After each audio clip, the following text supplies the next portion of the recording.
आणि आता बातमी आहे ती छत्रपती संभाजीनगरमधून। ठाकरेंच्या सेनेचे सदस्य कृष्णा डोणगावकर यांनी उमेदवारी अर्ज भरला नाही। शिंदेंच्या शिवसेनेनं पाठिंबा नाकारल्यानंतर ठाकरेंच्या सेनेच्या उमेदवारानं माघार घेतली। जिल्हा परिषद सभापती निवडीमध्ये भाजप राष्ट्रवादीची बिनविरोध सत्ता आहे।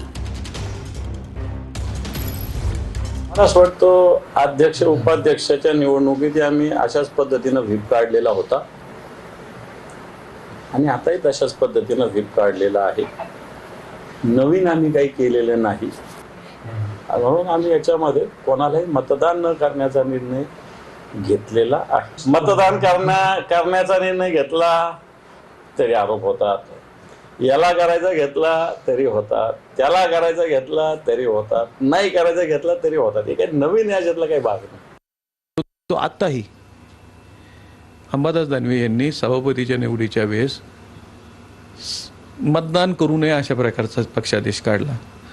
मतदान करू नये यापेक्षा आमच्या उमेदवार 9 पैकी 3 आणि शरद पवार साहेबांच्या राष्ट्रवादीचा एक असे 4 उमेदवार जर ठरवले असते आणि ह्या 4 जणांच्या नावाने यांनाच मतदान करा, दुसऱ्याला मतदान करू नये अशा पद्धतीचा जर आदेश काढला असता तर आमची 10 मतं त्या ठिकाणी एका ठिकाणी मतदान झाली असती।